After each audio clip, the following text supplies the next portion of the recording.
입니다만 남성들만 구성되어 있지만 열심히 찬양을 해주시고 또 회중석에서 싱어들이 계신 줄 깜짝 놀랐는데 회중석의 싱어들이 굉장히 열심히 찬양을 잘 불러주셔서 하나님께 올리는 최고의 찬양이었다, 아마 그런 생각이 듭니다.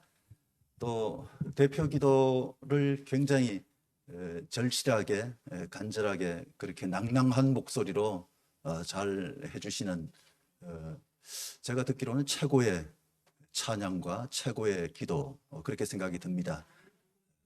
할렐루야. 물론 뭐 가는 데마다 하는 얘기입니다만 우리가 하나님 앞에서 언제나 베스트로 예배를 드린다 하는 그 마음을 늘 가지고 있어야 될 줄로 믿습니다. 정체성의 혼란을 겪던 감자가 아무리 자기가 봐도 그 자기 식구들하고 자기가 별로 안 닮은 것 같아요. 그래서 엄마 감자에게 묻습니다. 엄마, 나 감자 맞아? 하고 물었더니 엄마가 당근이지 그랬습니다. 그래서 그 말에 충격을 받았습니다. 역시 내가 감자가 아니고 당근이구나, 그렇게 생각하고 이 감자가 가출을 했습니다. 여기저기 돌아다니면서 내가 정말 내가 닮은 것은 당근이다 라는 생각이 들어서 당근집에 찾아가야 되겠다. 그리고 이제 당근집에 갔는데 가보니까 달라도 너무 달라. 완전히 딴판이에요. 그래서 여기는 아닌가 보다. 그리고 나와서 이리저리 방황을 하는데 뭐 갈 데도 없어요. 그래서 할 수 없이 집으로 들어갔는데 마침 할머니가 계셨어요. 할머니는 경상도 분이신데, 할머니, 나 정말 감자야 아니야? 감자 맞아? 그랬더니 할머니가 어이야 그러셨어요. 조금 생각할 시간을 드려야 되겠죠? 어이야 그러셔서 역시 내가 감자가 아니구나. 그래서 충격을 받고 하염없이 눈물을 흘려서 감자에는 눈이 많다, 그런 얘기가 있습니다. 자기 정체성의 혼란을 겪으면서 사는 사람들이 참 많아요. 내가 도대체 누구인가? 내가 어떤 사람인가? 이걸 잘 알아야 하나님 앞에 영광을 돌리면서 삶을 살 텐데 자기가 누군지를 잘 모르면서 그렇게 사는 사람들이 참 많은데, 오늘 시편 23편 말씀을 보면서 내가 누구인가 하는 것을 깨닫는 그런 시간이 꼭 되시기 바랍니다. 이 시편 23편 말씀은 전 세계 그리스도인들에게 가장 사랑하는 말씀을 택해보라고 할 때 상당수의 사람들이 택할 만한 유명한 시, 모든 그리스도인들이라면 거의 암송하는 시다 그래도 틀린 말이 아닐 것입니다. 전 CCC 총재였던 김중곤 목사님께서 이 시편 23편이야말로 만인의 시다, 모든 사람들의 시다, 그런 표현을 썼습니다. 누구나 주기도문처럼 암송을 하는 이 시는 영혼의 시다라는 표현을 쓰기도 했는데, 이 시를 100번을 계속해서 되뇌인다 할지라도 이 시야말로 그야말로 밤에 달처럼 빛이 나고 낮에 해처럼 빛이 나는 한 폭의 그림과 같은 우리 마음판에 새길 만한 시다, 그런 표현을 썼습니다. 아놀드 로더스라고 하는 사람은 지상 최대의 시다, 그런 표현을 쓰기도 했고요.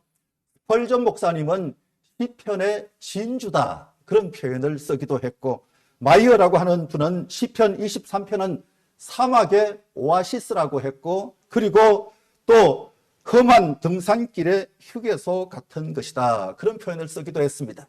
타는 듯한 한낮 뜨거운 태양빛이 내리칠 때 피할 수 있는 동굴 같은 것이다 라는 표현을 쓰기도 하고, 신성한 묵상을 할 수 있는 정자 같은 것이기도 하다, 그렇게 말씀했고요.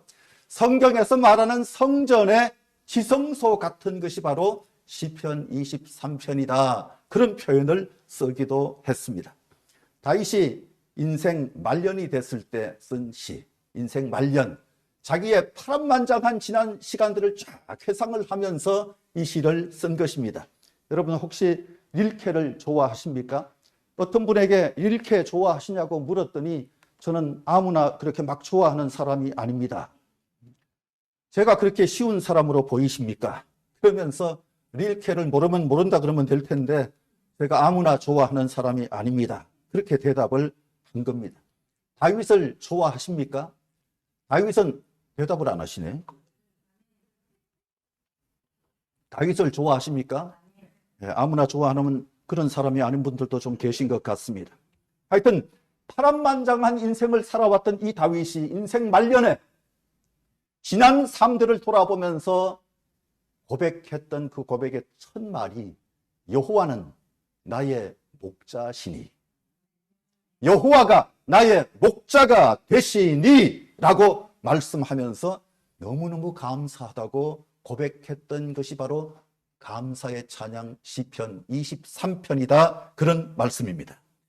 여호와가 나의 목자, 첫 마디가 바로 여호와, 여호와. 오늘 교회에 와서 가장 먼저 바라봐야 될 분이 바로 여호와 하나님이신 줄로 믿습니다. 여호와, 이 여호와가 내용 전체를 끌어가는 거예요. 여호와가 나의 목자시니, 여호와 그가 나를 푸른 풀밭으로 인도하시니, 여호와께서 내 영혼을 소생시키시니, 아까 읽으신 말씀에 보니까 나에게 다시 힘을 주시는 여호와, 힘을 주시는 여호와, 깨어나게 하시는 여호와, 부흥하게 하시는 여호와, 회복하게 하시는 여호와. 아멘 할 때까지 해야 되는데, 마음속으로부터 뜨거운 찬양을 하나님 앞에 올려드릴 만한 그 이름 여호와, 그 하나님이 나를 사망의 엄침한 골짜기로 간다 할지라도 나와 함께 해 주신다고. 내 평생에 선하심과 인자하심으로 나와 함께 하신 분이시라고. 그렇게 하나님 앞에 감사를 드리고 있는 거예요. 마지막에는 내가 아버지의 집에 영원히 살리로다. 그러니까 여호와로 시작했는데 그 끝도 여호와예요. 우리가 신앙생활하는 것은 처음도 여호와고 끝도 여호와고, 오직 하나님 여호와만 바라보면서 살아가는 그런 관계가 될 수 있기를 바랍니다. 그러니까 시편 23편은요, 다윗과 하나님의 그 관계로 인한 행복의 노래가 바로 시편 23편인 거예요. 그 관계 때문에 너무너무 행복한 겁니다. 관계가 참 중요해요. 옆 사람을 바라보시면서 우리는 하나다, 한번 그런 눈빛을 보내보세요. 우리는 하나다, 그런 눈빛 한번 보내보세요. 미소를 보내세요. 썩소를 보내지 마시고 미소를 보내세요. 미소를 보내야 돼요. 한번 옆 사람에게 33주년이 되셨으니까 왼쪽에 계신 분이 먼저 오른쪽에 계신 분에게 잘해봅시다 한번 해보세요. 그러면 오른쪽에 계신 분도 응답을 해야 되잖아요. 너나 잘해 한번 해보세요. 우린 다 같이 잘해야 되는 사람들이에요. 함께 힘을 모아서 하나님의 나라 확장을 위해서 충성스럽게 일해야 될 사람들인 줄로 믿습니다. 여호와는 나의 목자시니, 여호와는 나의 목자시니, 여호와 로이, 구약 성경에 60회 정도가 나오고 성경 전체에서 거의 700~800회 정도 나오는 너무나도 소중한 말씀. 저는 이 말씀이 너무 좋아서 저희 교회에서는 주일마다 예배를 드릴 때 다른 장로교회나 이런 데 가면 사도신경을 하잖아요. 사도신경은 성경에 안 나오니까 신앙 고백문 중에 가장 좋은 것이 바로 시편 23편이다, 그렇게 생각이 돼서 제가 목사가 된 다음에는 성도들에게 예배 드릴 때 신앙 고백하게 하는 것이 바로 시편 23편이에요. 전 교인들이 매주 예배를 드리면서 여호와는 나의 목자시니 내게 부족함이 없으리로다. 그가 나를 푸른 풀밭에 누이시며 쉴만한 물가로 인도하시는도다. 내 영혼을 소생케 하시고 자기 이름을 위하여 의의 길로 인도하시는도다. 내가 사망의 음침한 골짜기로 다닐지라도 해를 두려워하지 않을 것은 주께서 나와 함께 하심이라. 주의 지팡이와 막대기가 나를 안위하시나이다. 주께서 내 원수의 목전에서 내게 상을 차려주시니 기름을 내 머리에 부어주시니 내 잔이 넘치나이다. 내 평생의 선하심과 인자하심이 반드시 나를 따르리니 내가 여호와의 집에 영원히 살리로다. 이 고백을 해요. 그러고 난 다음에 나중에 누가 돌아가시잖아요. 돌아가시면 장례를 치룰 때 어떤 집에는 한 번 가게 되고, 어떤 집은 한 5번 가게 되고, 어떤 집은 3번 가게 되고, 어떤 많이 가는 집은 6번까지 가게 되는데, 그건 제가 좋아하는 집에는 6번 가고 안 좋아하는 사람 집에는 1번 가고 뭐 그 얘기가 아니라 그 집에서 부르는 숫자대로 가고 한 번만 와달라 그러면 1번 가고 그 얘기 안 하면 적절히 봐서 늦게 돌아가셨으면 3번밖에 못 가게 되는 거고 빨리 돌아가셨으면 좀 더 가게 되고 그런 거잖아요. 근데 가서 갈 때마다 증거하는 말씀이 계속해서 시편 23편이에요. 6번 가면 갈 때마다 한 번 1절하고 한 번 2절하고 한 번 3절하고 그렇게 설교하면 6번 다 설교를 시편 23편으로 하는 거고 3번 가면 2절씩 묶어가지고 설교를 하면 되는 거고 한 번 가면 전체 6절을 한꺼번에 설교하면 되는 거고 그래서 평소에 신앙 고백하면서 잘 알고 계시고 끝까지 붙들 수 있는 말씀 시편 23편 지금 사망의 음침한 골짜기로 다닐지라도 해를 두려워하지 않을 것은 주께서 함께 하심이라. 우리는 함께 하지 못하지만 지금 이분과 주님이 함께 하여 주옵소서 그러면서 위로를 하면 위로가 돼요. 저는 장례식 가가지고 찬송가도 여러 개를 안 하고요. 한 곡만 불러요.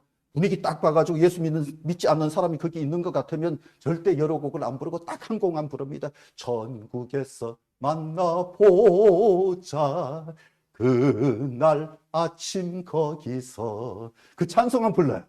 근데 예수 안 믿는 사람은 절대 안 부릅니다. 안 불러요. 안 따라 불러요. 근데 한 번 가도 그 찬송 나오고 2번째 가도 그 찬송만 부르고 한 번 가가지고 한 번만 부르는 게 아니라 2번 부르기도 하고 3번 부르기도 하고 그 찬송을 자꾸 부르는데 놀라운 것은요.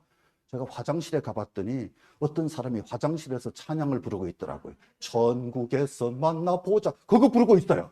봤더니요. 예배 내내 한 번도 따라 부르지 않던 사람이 화장실 가가지고 예수 안 믿는 사람인데 자기도 모르는 사이에 터져 나왔던 것 같아요. 천국에서 만나보자고 그 찬송을 부르고 있더라고요. 그래서 저는 절대 여러 곡 안 부르고 한 곡만 부르고 설교도 시편 23편만 거기 가서 계속해서 하는데 제가 26년도가 되면 목사가 된 지 40년이거든요. 그러니까 시편 23편은 설교를 많이 했다 적게 했다? 많이 했어요. 엄청 많이 했어요. 그러니까 말씀에는 나름대로의 전문가다 막 그런 생각을 가져도 틀린 말이 아닐 정도인데 왜 그렇게 시편 23편을 좋아하느냐? 이 시편 23편이 다윗 개인의 노래가 아니에요. 자기만의 신앙 고백이 아니라 이게 바로 성전의 노래이고 이게 바로 이스라엘 민족 공동체의 노래이기 때문에 시편 23편을 제가 그렇게 좋아하는 건데 바로 우리들의 노래가 될 수 있기를 바랍니다. 지금 23년도가 되면서 세상에서 들려오는 노래 소리는 전부 다 절망의 노래입니다. 어떤 전문가가 말해도 23년도 희망적이다 말하는 사람이 없고 모두가 다 너무너무 힘든 해가 될 것이라고 절망의 노래를 부르는데 우리가 그 노래에 장단 맞출 이유가 전혀 없습니다. 우리는 우리의 노래를 부를 수 있기를 바랍니다. 다시 조금 생각을 하셔야 되는 모양인데 이럴 때는 아멘을 크게 해야 제가 정신이 번쩍 들어요. 우리는 우리의 노래를 불러야 될 줄로 믿습니다. 아까 찬양할 때 보니까 남자분들의 소리가 크더라고요. 너무너무 반가웠어요. 진짜 반가웠어요. 남자들의 소리가 교회에서 얼마나 귀한 소리인데 오늘 오신 남자분들을 위해서 축복의 박수 한번 힘차게 한번 쳐주십시오. 이 남자분들이 너무너무 소중한 존재들. 여호와가 나의 목자시다. 여호와가 나의 목자시다. 6절밖에 안 되는데 여호와 이 말씀이 6번 나오고 나라고 하는 인칭 대명사가 12번 나와 있어요.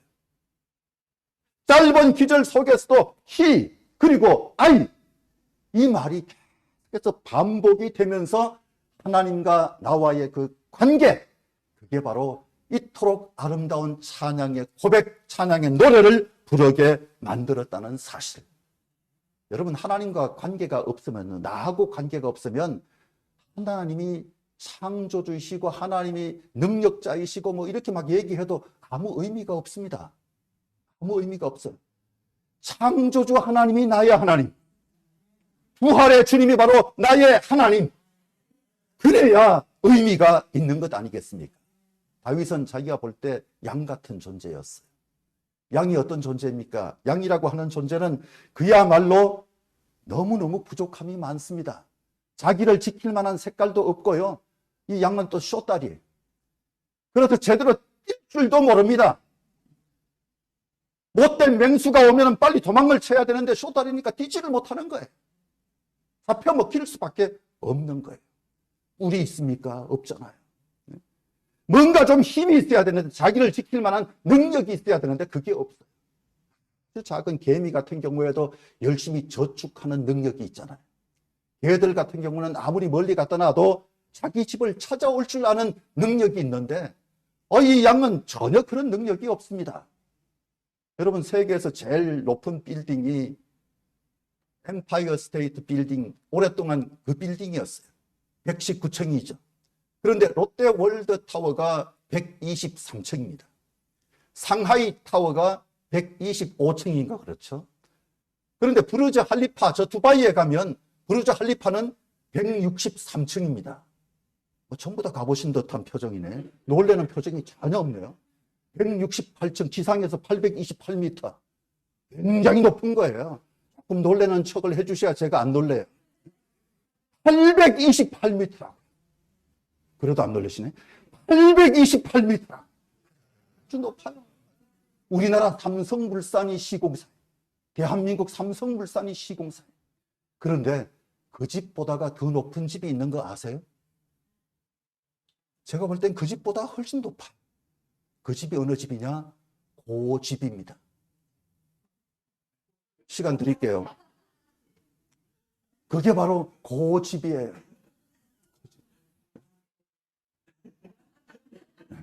시간을 좀 드려야 돼. 이 양이 얼마나 고집이 센지 몰라요. 근데 우리 사람들도 똑같아요. 사람들도 어떤 데 보면 다리가 긴 줄 알았는데 쇼다리예요. 빨리 달아나야 될 상황에서 달아날 수도 못하고 급하면 오히려 그냥 제자리에서 막 뛰고 있고 말이죠. 정신을 못 차리는 게 사람 아닙니까? 할 바를 몰라요. 자기를 지킬 만한 능력이 없어요. 재주가 없어요. 날카로운 이빨도 없고요. 자기를 지킬 만한 어떤 무기도 갖지 못한 채 살고 있는 것이 바로 사람. 그런데 다윗은 자기가 바로 그런 양 같은 존재인데, 여호와가 나의 목자시니 내가 부족함이 없습니다. 여호와가 나의 목자시기 때문에 부족함이 전혀 없다. 이 말은요, 하나님 한 분으로 만족합니다, 그 얘기입니다. 진짜이신 하나님 한 분만 있으면 다른 것은 부족하다 할지라도, 다른 것이 모자란다 할지라도 괜찮다는 거예요. 확실한 한 가지, 가장 소중한 분 계시기 때문에 다른 것은 있든 없든 상관없다.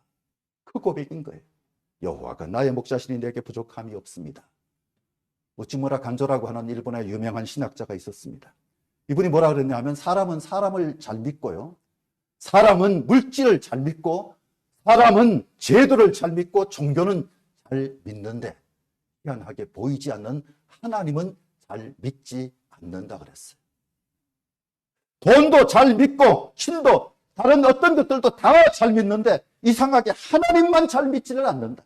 그런데 믿음의 선조들 같은 경우는 보이지 않는 하나님을 믿는 사람들이었어요. 보이지는 않지만 그 하나님을 의지하는 그 자세를 잘 가지고 있었던 거예요.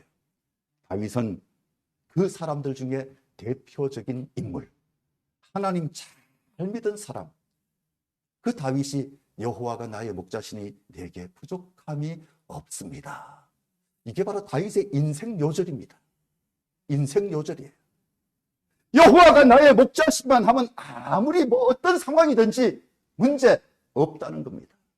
다윗은 지금 여호와가 나의 목자시기 때문에 너무너무 행복합니다. 너무 좋아요. 이런 시가 있어요. 적당히 숨기려 해도 자꾸만 웃음으로 삐져 나오네. 억지로 찾지 않아도 이제는 내 안에 뿌리 박힌 그대. 어디에 있든지 누구를 만나든지 내가 부르기만 하면 얼른 달려와 날개를 달아주는 얼굴 없는 나의 천사 고마운 기쁨이여. 그런 시가 있어요.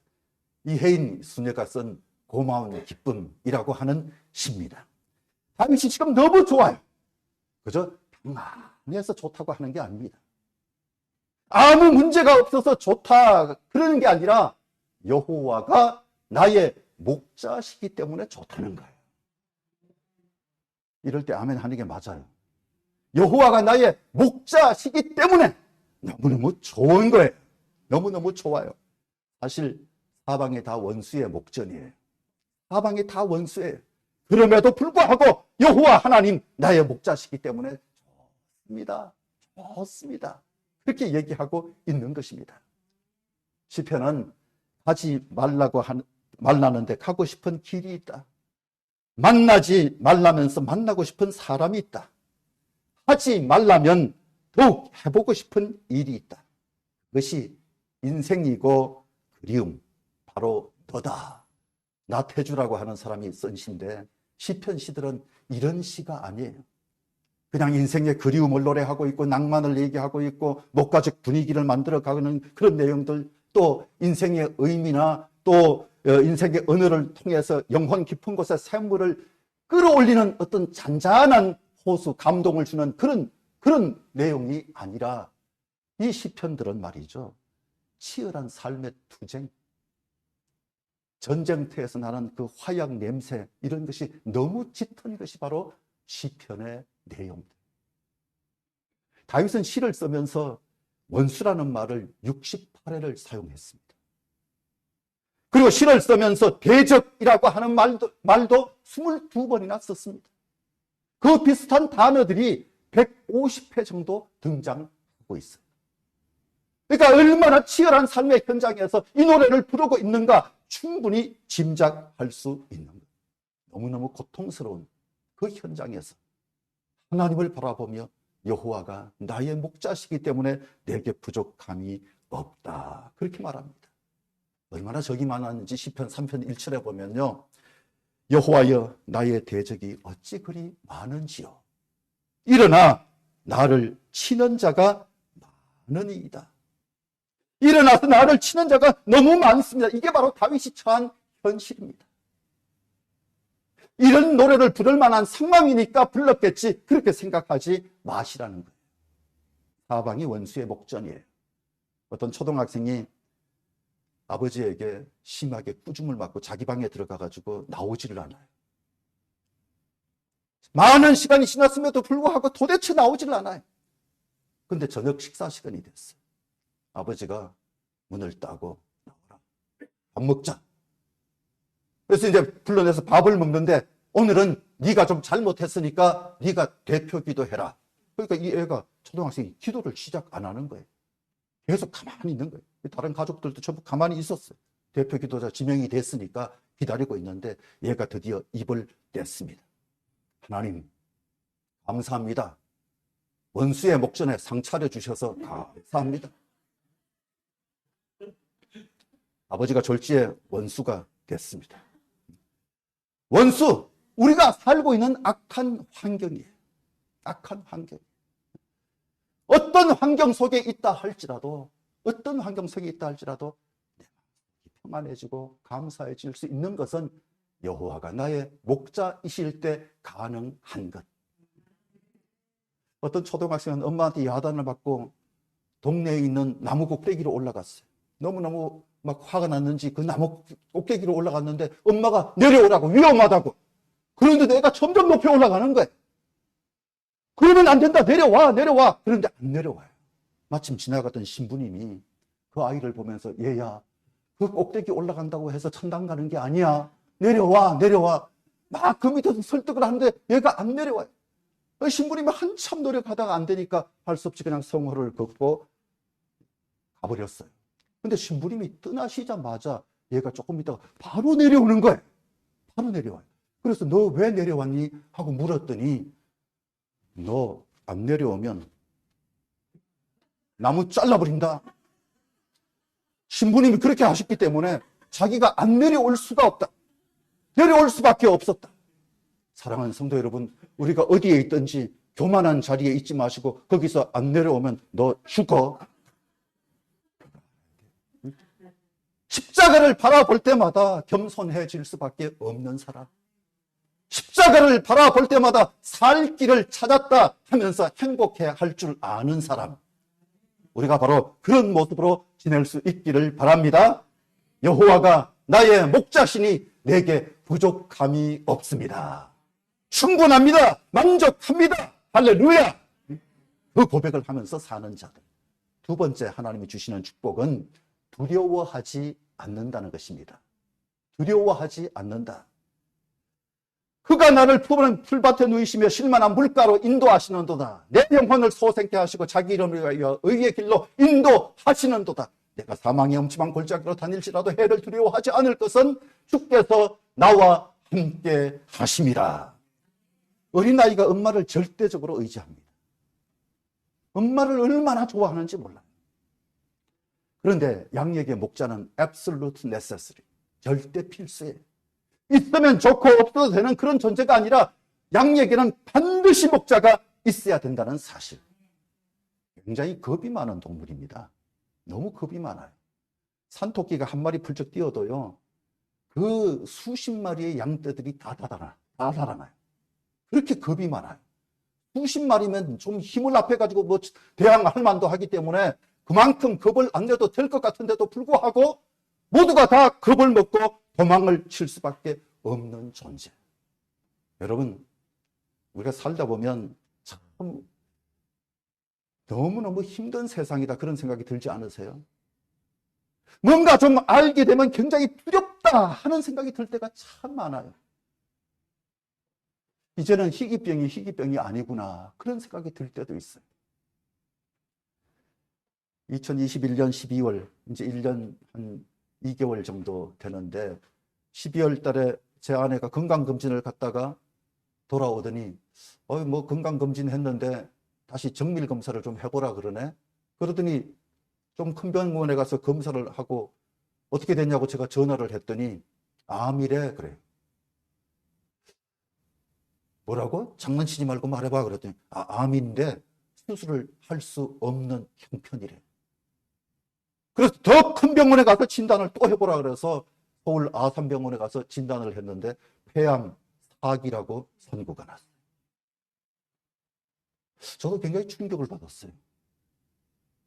수많은 사람들이 암 환자가 되는 것은 보긴 했습니다만 제 아내가 폐암 4기라는 말에 제가 잠깐 아찔하더라고요. 정신이 없을 정도였어요. 얼마나 많은 사람들이 지금 난방비 때문에 고민을 하고 얼마나 많은 사람들이 질병 때문에 아파하고 얼마나 많은 사람들이 내가 사는 그 순간순간에 두려움이 엄습해 온다는 그 사실 때문에 힘들어합니까? 모두가 다 힘들어해요. 그런데 그가 나를 푸른 풀밭에 누이시며 실만한 물가로 인도하시는도다.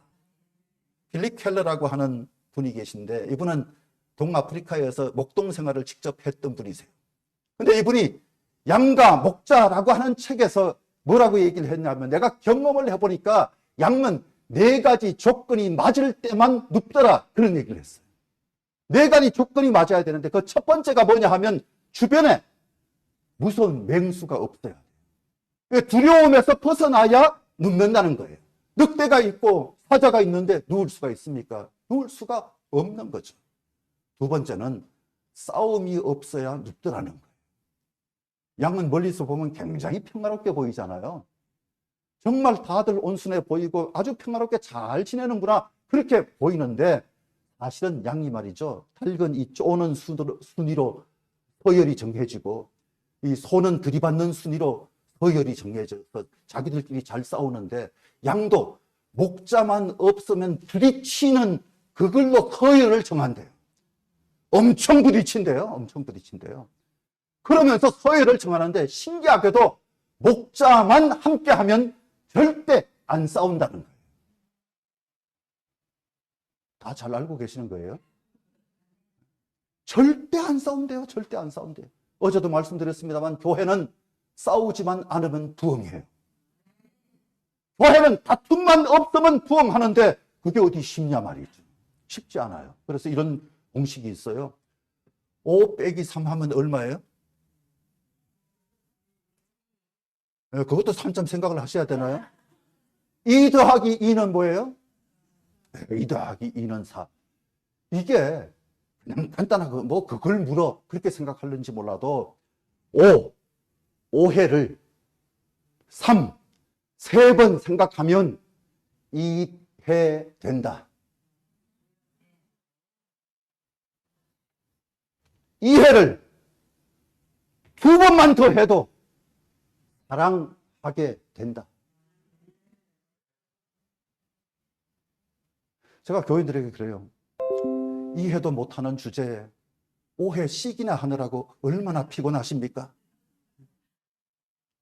이해도 못하는 주제에 오해씩이나 하느라고 얼마나 피곤하게 사십니까?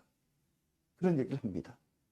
사랑하는 여러분, 우리가 오해하기는 쉬운데 왜 이해하기가 더 쉬워야 되지 않겠느냐? 그 말씀을 드리는 거예요. 어떤 상황에서든지 언더스탠드만 되면 이해되는 거예요. 이해되는 거예요. 그러니까 절대 마음이 높아지면 안 돼요. 겸손해져야 돼요. 저는 김장한 목사님 교회에서 교육 총책임자로 있었는데 그 교회에서 있을 때 교인들이 한 2만 명 정도 되거든요. 회의들도 많습니다. 근데 회의들도 정말 많고 교회가 막 바쁘게 돌아가는데 회의할 때 보면 그 교회의 특징이 있더라고요. 그 교회의 특징은 뭐냐 하면 회의할 때 나름대로 자기 이제 생각을 막 발언을 하기도 하고 그러잖아요. 그러는데 그 교회에서는요, 다른 거 할 말이 없어요. 담임 목사님 의중이 뭔가? 그걸 물어요. 담임 목사님 의중이 뭔가? 그게 가장 중요하게 결정을 내리는 방향이더라고요. 제가 굉장히 은혜를 받았어요. 저희 형님은 학교 교장을 하면서 예수를 오랫동안 안 믿던 분이신데 저는 예수 믿으라고 한마디도 안 했는데 그분을 하나님께서 인도하셨어요. 자는데 꿈에서 그냥 그를 벌떡 일어나게 만드셨고, 그리고 그 시간에 따라오라고 그러고 데리고 가신 곳이 어느 성결교회 새벽 기도하는 자리에다 딱 갖다 앉혀 놓으셨어요.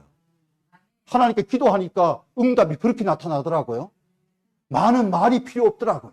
그냥 하나님이 역사하시니까 세상에 몽유병 환자도 아니고 자다가 갑자기 너 일어나! 그러니까 벌떡 일어나게 됐고 따라와! 그러니까 새벽 기도하는 자리까지 떡 나가 앉아 계시는 우리 형님, 이상한 분 아니고 정상적인 분이세요. 이분이 장로님이 되셨어요. 근데 섬기던 교회, 서울 어떤 교회에서 열심히 섬겼는데 그 교회가 어느 시골로 이사를 갔어요. 따라가지 못하고 이분이 이제 주변에서 다른 교회를 찾아갔는데 작은 동네 교회를 찾아갔더니 그 교회에서 주일 예배를 몇 번 이렇게 드리다 보니까 회의를 하더래요. 근데 회의를 하는데 회의에 참석하고 나와서 이제 형님이 저한테 전화를 했어요. 내가 참 고민을 하다가 전화를 했다고. 뭐냐 그랬더니 아니 회의에 갔는데 발언을 하면서 이렇게 손을 들고 발언을 하는데 내 생각은 이렇게 해야 된다고 막 발언을 하는 것을 봤다. 그리고 또 다른 분은 내 생각은 이거다라고 하면서 발언하는 것을 봤는데 자기 생각으로는, 그리고 자기가 배운 바로는 교회에서 내 생각을 말하면 되는 거냐 하고 저 동생인 저한테 이제 물어요. 자기 생각을 말하는 것이 아니지 않느냐.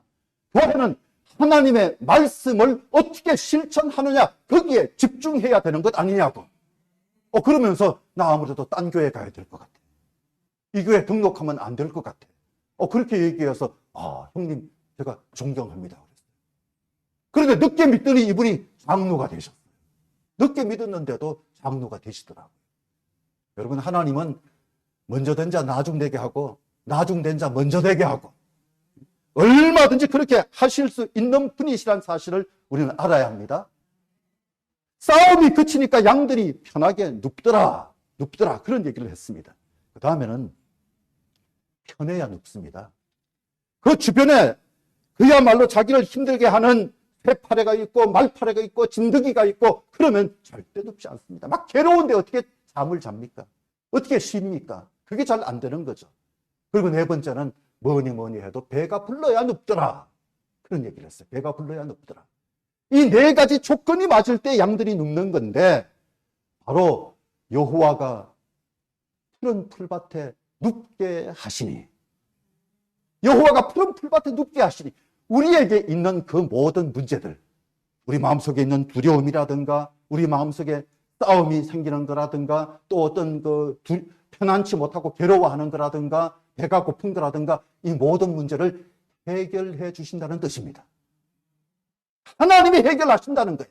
그가 나를 푸른 풀밭에 누이시며 다 해결해 주실 분이 바로 하나님이시라는 사실. 그가 내 영혼을 소생케 하신다. 그 다음에 그 얘기를 하고 있어요. 소생케 한다. 제 아내는 생존 확률이 20%입니다. 생존 확률이 20%. 그래서 막 교인들이 송구 영신 예배를 드리는데 완전히 울음바다가 됐어요. 막 울어요. 제가 그날 아산병원에 입원을 시키고 내려와서 송구 영신 예배를 드리면서 오늘 제 아내가 오지 못한 것은 이만저만해서 제가 입원을 시키고 내려왔습니다. 그러니까 모두가 막 우는 거예요. 그래서 제가 그랬어요. 20% 안에 들면 되는 거 아니냐? 20% 안에 들면 되는 거 아니냐? 단 1%라 할지라도 소생케 하시는 하나님을 믿고 하나님을 바라보자. 하나님을 의지하자. 소생케 하시는 분, 다윗을 소생하게 하시는 분이 아내에게도 치료의 광선을 직접 발하여 주시기만 한다면, 성령으로 불태우시고 보혈의 피로 씻어주시면 깨끗하게 낫게 될 줄로 믿자. 믿자.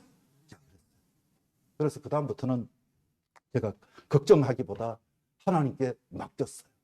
하나님께 맡겼어요. 내 아내를 위해서 하루 제가 바쁜 일이 있을 때를 제외하고는 하루에 3끼 밥을 제가 다 이렇게 지어서 줘요.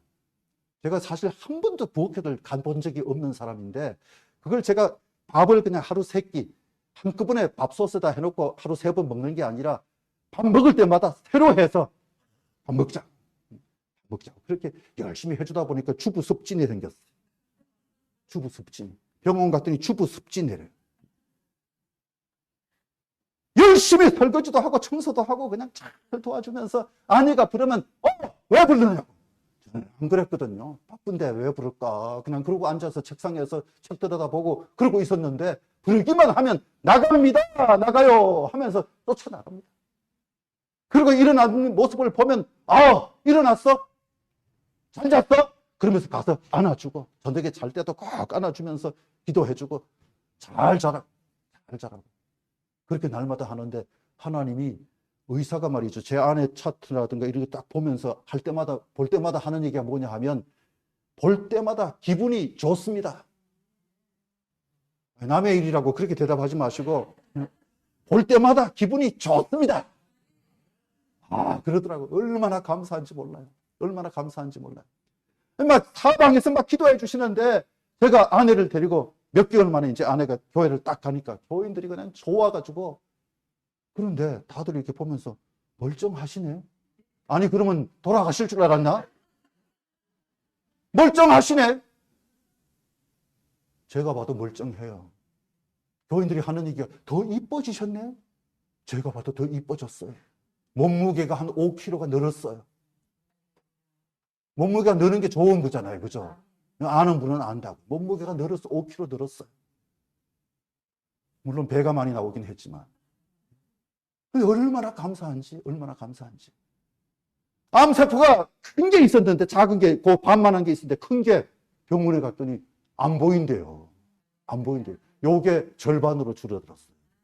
그랬더니 그 다음에 갔더니 또 조금 줄어들고 그 다음부터는 속도가 굉장히 느리긴 해요.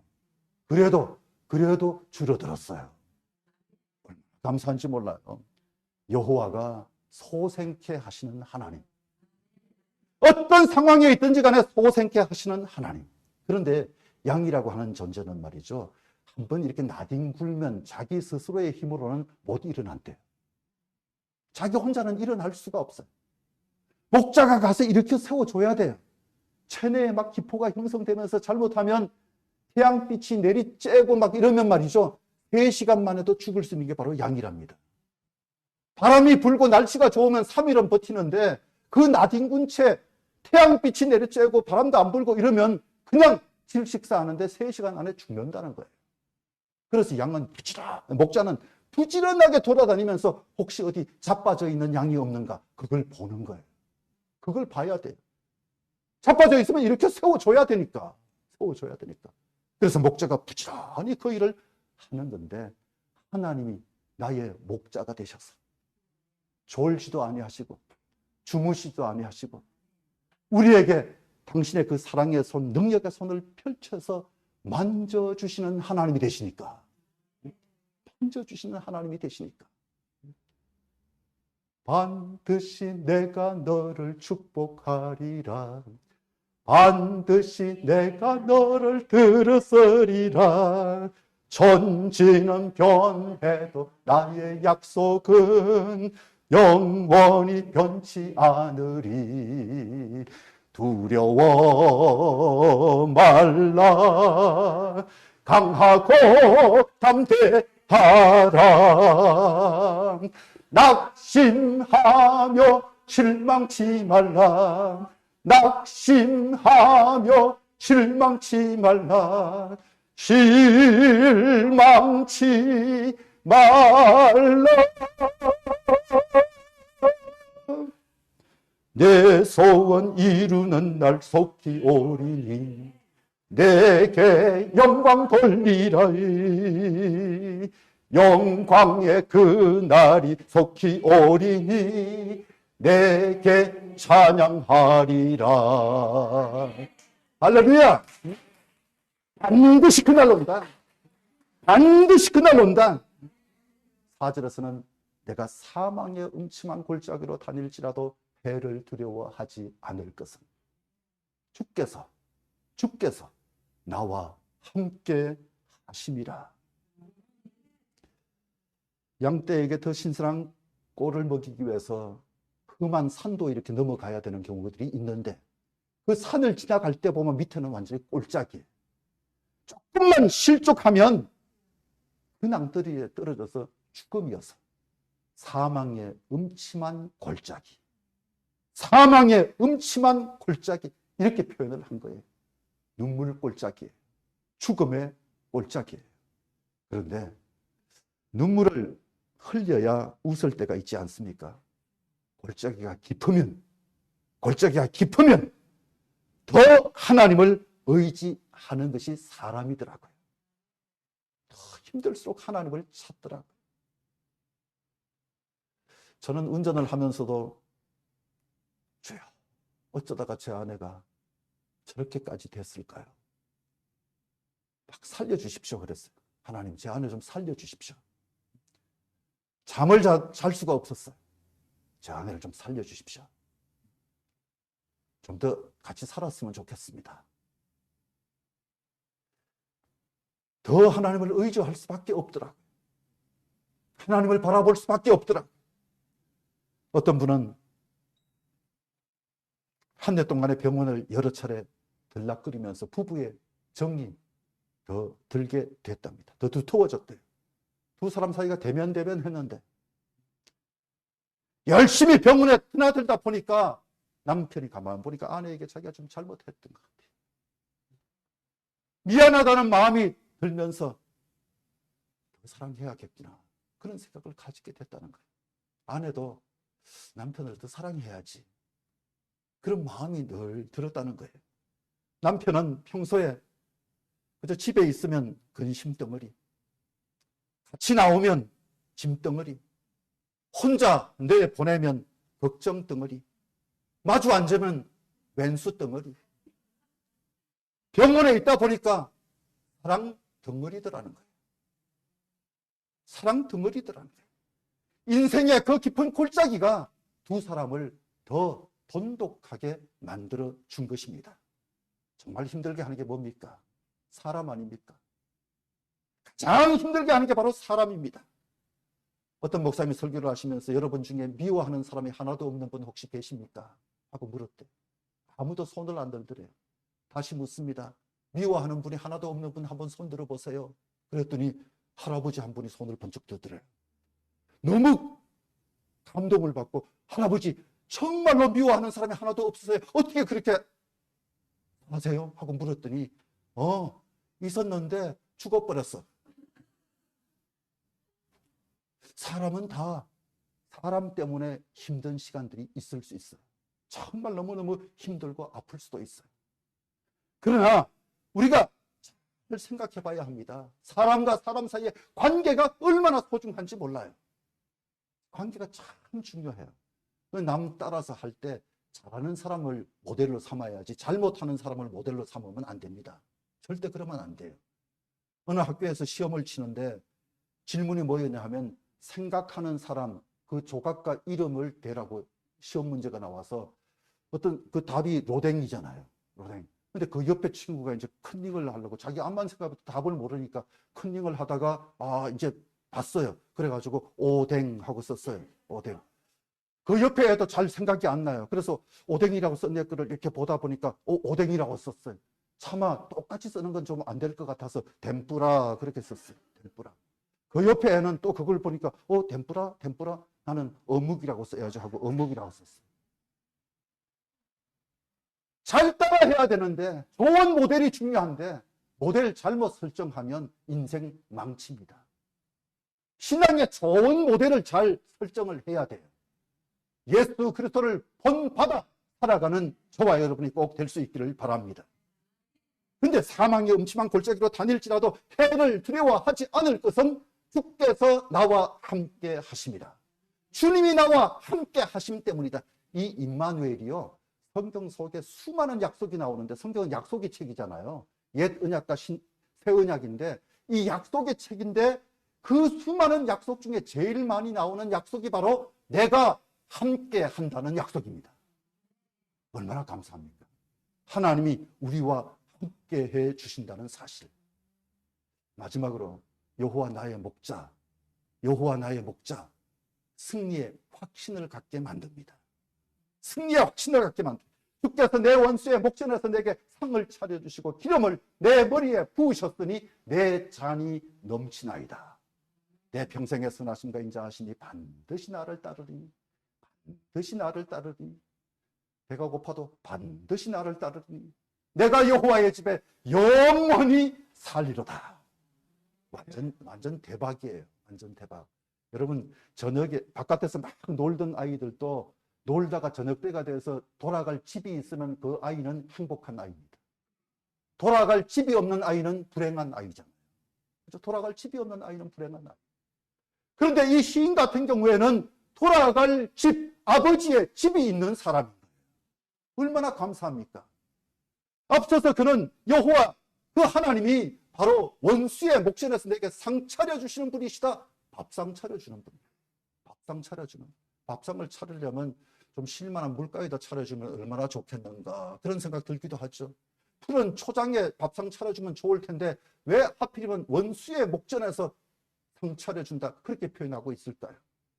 수많은 전쟁을 치렀던 이 다윗은 원수의 목전에서 상 차려준다, 이 얘기는요, 하나님이 우리 인생에 승리를 가져다 주고 승리의 만찬을 베풀어 주신다, 그런 뜻입니다.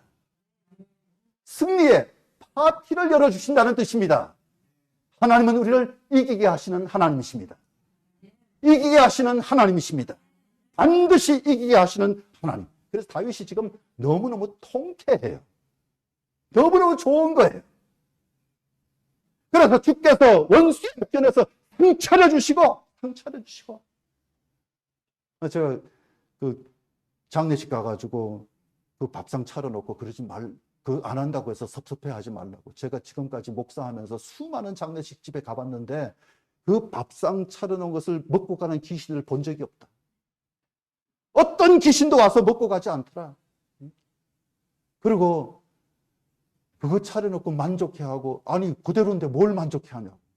그런데 하나님이 상 차려주시면 그 상이 우리가 정성을 다해서 차려주는 상하고 비교가 되겠느냐.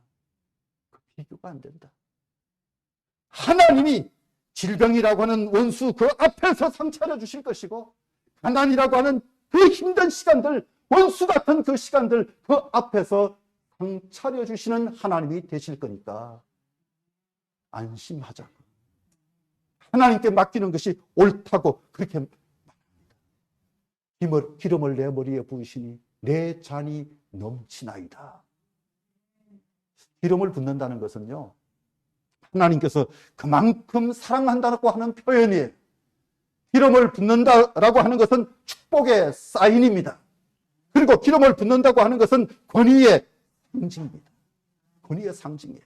이 양들은 파리가 코에 유충을 낳으면 말이죠. 뇌에 막 이상이 생기면서 정신을 못 차리고 그냥 막 난리를 치는 게 양이라는 거예요. 난리를 친대요. 몸에 질병에 걸리면 전염병이 굉장히 빠르게 확산이 돼가지고 머리를 그냥 땅에 박거나 서로 부비면서 막 괴로워하는 게 바로 양이라는 존재입니다. 사람들도 그런 거잖아요. 그런데 능숙한 목자가 아마유라든가 또는 유향을 섞은 기름을 가지고 발라주면 괜찮은 거예요. 그러니까 기름을 바른다 이 얘기는 상처가 있는 곳, 상처, 아픔이 있는, 염증이 있는 그곳에 치료제를 부어주신다 그런 뜻입니다. 뿐만 아니라 감염 예방제가 바로 기름이에요. 하나님이 나에게 목자가 되셔서 기름을 부어주신다. 질병으로부터 낫게 하신다. 저 같은 경우는 이게 절박해요. 낫게 하신다. 낫게 하신다. 감염을 예방시켜 주신다. 그런 뜻입니다. 손님이 집에 올 때도 기름을 발라주거든요. 기름을 발라주면 먼지가 많은 지역이어서 발라주면 이 머리도 윤기가 막 나고 굉장히 좋은 거거든요. 근데 그걸 발라주는 게 당신은 우리 집에 오시는 귀한 손님이십니다 라고 인정하는 거예요. 귀한 손님이시다 인정해 주는 거예요. 하나님이 우리를 특별 환대해 주신다 그런 뜻이란 말이죠. 기름을 내 머리에 부으시니 내 잔이 넘치나이다. 넘친다. 넘친다. 사랑하는 여러분, 아프리카 마사이족 같은 경우에는 물이 굉장히 귀한 지역이어서 가장 사랑하는 사람에게 사랑을 표현할 때 어떻게 표현하냐 하면 얼굴에다 침을 뱉던데요. 얼굴에다 침을 뱉는데 그 아무나한테 침을 뱉는 게 아니라 정말로 사랑하는 사람에게 침을 뱉는데 그건 나에게 가장 소중한 것을 당신에게 기꺼이 드리겠습니다. 그런 뜻이라는 거예요. 마사이족처럼 한번 해보실래요? 나에게 가장 소중한 것을 나 드릴 수 있습니다. 그 얘기라는 거죠. 사랑하는 성도 여러분, 우리는 주님이 특별 환대해 주시고 너무너무 사랑해 주시고 마리아가 향유 옥합을 깨뜨리잖아요. 시몬 같은 경우가 막 당황해하고 가룟 유다가 그야말로 낭비하는 거라고 난리를 치는데 예수님은 마리아 편을 들어주셨잖아요. 사랑의 표현이니까. 기름을 나에게 부으시니 내 잔이 넘치나이다.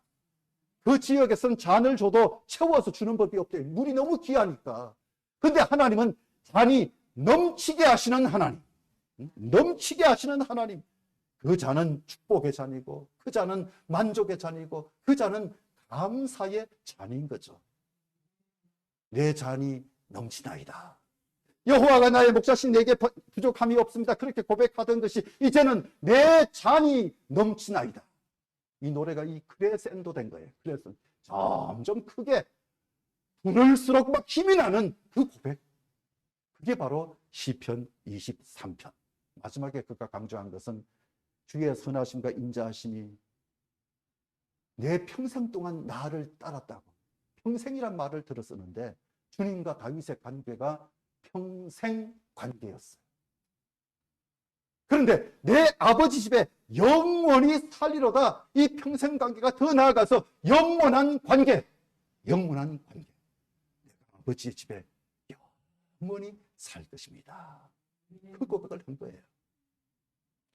나 하늘로 돌아가리라. 새벽빛 다가와 닿으면 이슬처럼 뭐죠? 이슬 더불어 다시 나 하늘로 돌아가리라. 새벽빛 다가와 닿으면 쓰러지는 이슬 더불어 손에 손을 잡고 나 하늘로 돌아가리라. 노을빛 함께 단둘이서 기슭에서 놀다가 구름 손짓하면은 나 하늘로 돌아가리라. 아름다운 이 세상 소풍 끝내는 날 가서 아름다웠다고 말하리라. 천상병님의 귀천이라는 시인데 그 시하고도 비교가 안 되고 내가 아버지 집에 영원히 살리로다. 영원히 살리로다. 여러분, 우리에게 최고의 축복입니다. 최고의 축복입니다. 33주년을 맞았습니다만 날이 갈수록 더 부흥하고 더 멋진 관계로 말미암아 행복의 노래소리가 저 하늘나라에 올려지는 귀한 교회가 될 수 있기를 주의 이름으로 축복합니다. 할렐루야. 기도하겠습니다. 고맙습니다. 하나님 아버지, 오늘 소중한 말씀으로 그 다윗의 아름다운 찬양 고백을 통하여서 저희가 어떤 노래를 부르며 살아야 되는지를 깨닫게 하여 주심을 감사합니다. 하나님 앞에 영원한 노래를 불러드리고 행복해하는 그런 신앙인들이 다 되게 하여 주옵시며, 정말로 부족함이 없고 만족하다고, 감사하다고, 행복하다고 하나님 앞에 마음을 다해서, 뜻을 다해서, 힘을 다해서 그렇게 노래하며 사는 멋진 성도님들이 되도록 하나님이 축복하여 주시옵소서. 예수님 이름으로 감사하며 간절히 기도드리옵나이다. 아멘.